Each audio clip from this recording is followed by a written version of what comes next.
22. Yeah, so yeah. The Sephardim would get married at 18, 19, even before this. The Rebbe wasn't. The Sephardim would get married at 14, 15, 16, and the Rebbe was trying to help the Israeli government allow that. The Rebbe said whatever the law in Israel is, get married at age, the lowest, the youngest age in Israel. What is it now? Huh? I don't know. 12.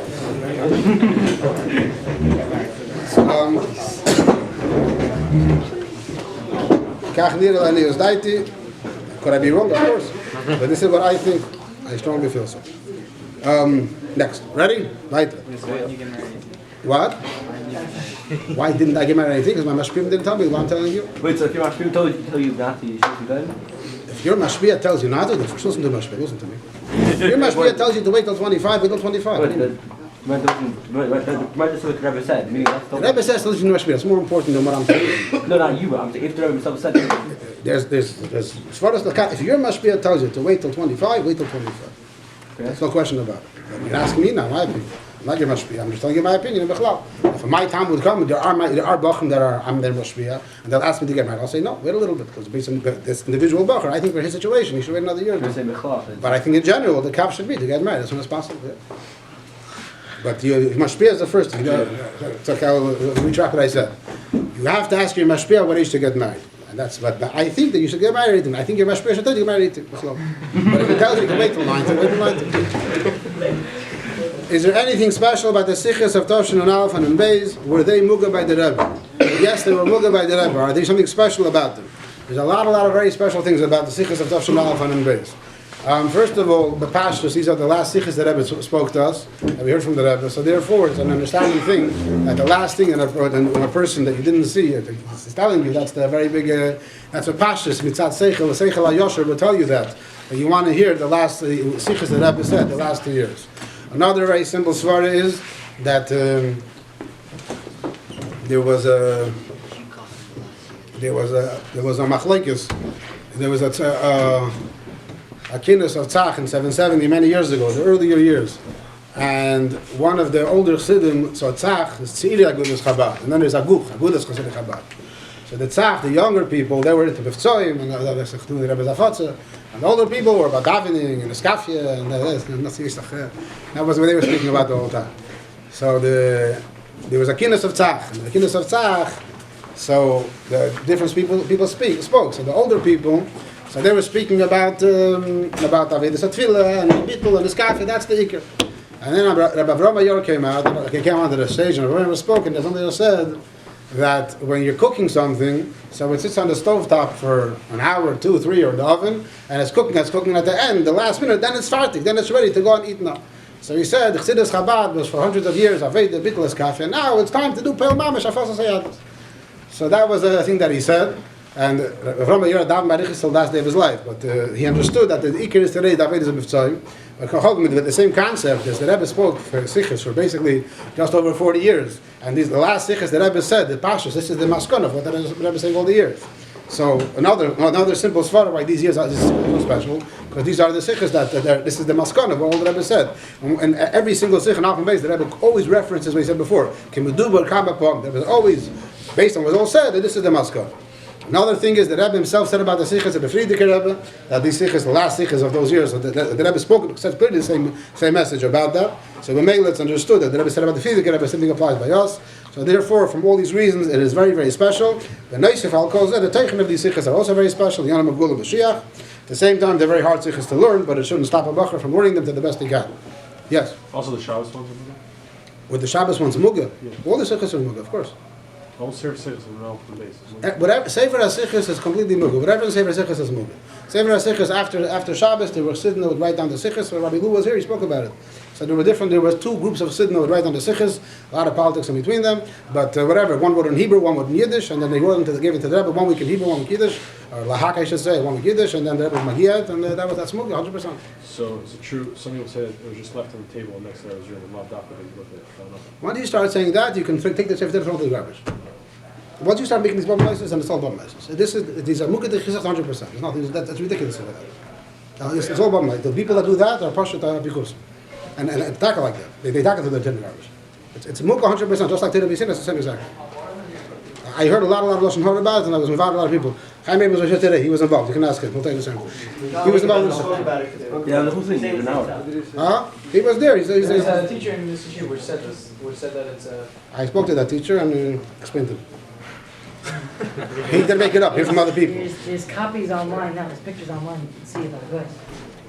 It's Bob Mises, it's ridiculous. Chas v'shalom, you're a good boy. You're being told things. I'm telling you, but the people that start with those rumors, there's a halacha that when a kohen is working on the Beis Hamikdash and he comes and he tells you that he thinks that it's pigul, then it's possible. What happens if a week later he comes to you and the kohen says, "Oh, you carved I made last week. I really made it pigul." Because you don't believe him. Why did you say Shas Ma'isa? Why you wake up a week later? Because you want to piss me off. Now that's going to do it. Same exact thing. The Shas Ma'isa, the years been off and base, no one said it for a second anything different. Everyone said the Zerba. Now, mitamol, afterwards, they don't like certain things, so they start finding all these rumors and the Hakachaniks. Bob Mises.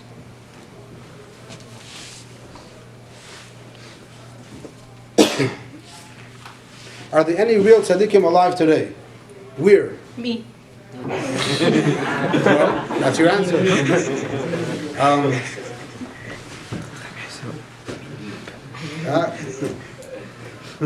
There's Chaim Yosef, and there's also other people.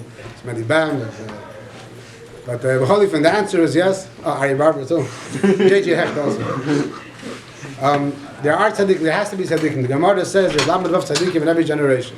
Where are they? So yeah, they could be in Poland, they could be anywhere. I don't know exactly who they are. There are many good Yidden in Eretz Yisrael. There are Jews in Eretz Yisrael that are called Rebelach, they're called the Rosh Yeshivas and Daily Yisrael. Some of them are very possible. They're tzaddikim. It's very, very possible. It's not a stid. It's not. A Lubavitcher doesn't have to think that if you're not a Lubavitcher, you can't be a tzaddik. They're definitely tzaddikim. They're not Lubavitch. The word tzaddikim, not Lubavitch, is very possible today as well. So they may that there definitely have to be tzaddikim. But who exactly is a tzaddik? I don't know. I don't think I ever met a real tzaddik. But I'm sorry, Pshat Chanis and then the band and Ari Barber. No other tzaddik ever met. Did the Rebbe write a will? If yes, what is it? Yes, the Rebbe wrote a will. I don't know the details because I was never involved in those things. Huh? You made a whole bunch.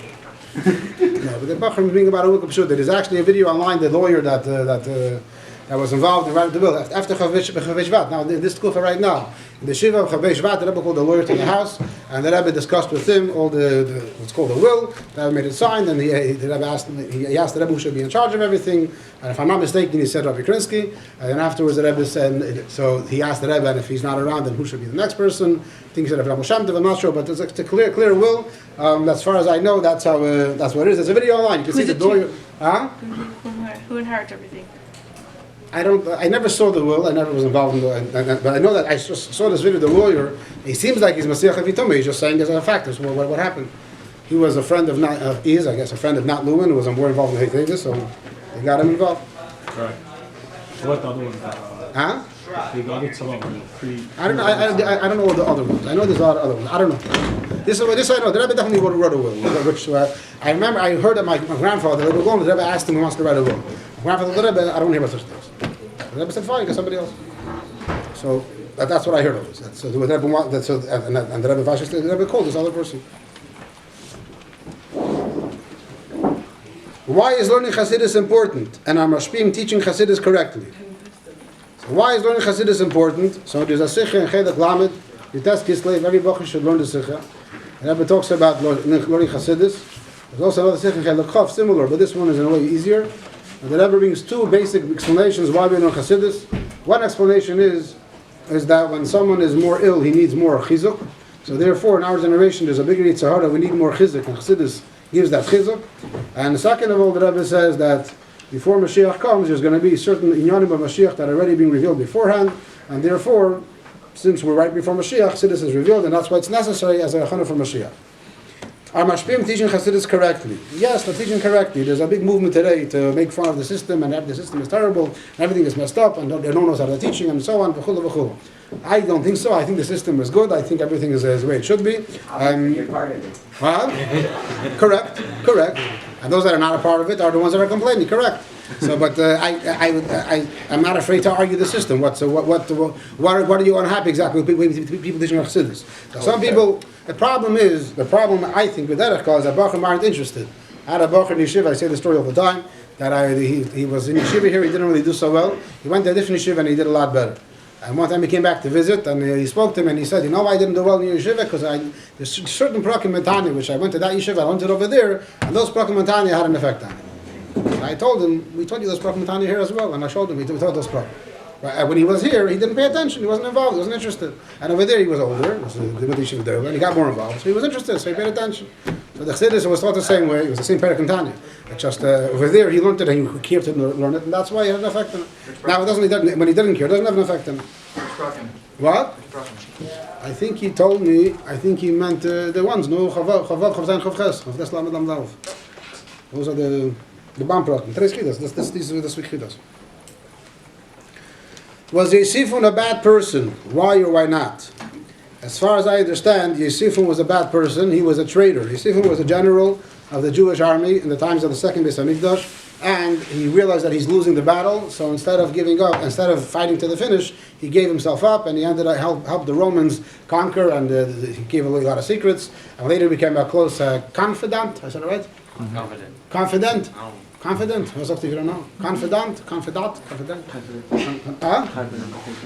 He was a confidant of Titus. He got very close to Titus, and in his books, he's considered to be one of the most reliable historians, even though many stories that he says are different than what it says in Chazal, and it's known that he made himself look a lot better than he is. So in general, he's considered to be a bad person. So a lot of the Rebbe mentions that we never call him Reb. He's never called we never call him Rabbi Yosifon. He always called Yosifon as a person. So a lot of information that he says, I guess, is he's describing what happened at the time, but we don't give him the level of accuracy of Chazal Chas v'Shalom. He's considered he's a regular person. And like I said, to say he's a bad person is not really fair, because if you're stuck like that, you get the advantage it's not for somebody else. But he's considered a traitor by the Frumiyin, as far as I understand. How come by Makas Dever they didn't eat or use the skins of the treif animals, like Tzfardeya or by the locusts? The question was asked in the Chumash here. So first of all, I do not know if that's true. I don't know if the mitzvah did not actually skin the dead animals and use them, or eat their meat. It could be they did. But as far as why they would not is because when something dies because of an illness, Bechlal is considered contaminated, and you don't want to have anything to do with it. It applies also in halacha, by the way, when it comes to fishing. If you ever go fishing and you catch a dead fish, so it's brought down in Svarim not to eat the dead fish. Who cares? So what if it wasn't shechted? You don't have to shecht the fish. So the answer is, if it died naturally, if it died while it was in the water, you don't know what caused it to die. It could be has an illness, and therefore stay away from it. So al derech zeh, the animals died because of the plague of Dever. It was obviously some kind of illness which caused them to die. So it would make sense for the mitzvah to realize that this thing is contaminated, and they wouldn't want to have enough from it. Why weren't mosquitoes, bees, wasps, and Corona? I'm not sure. Part of the 10 makkos.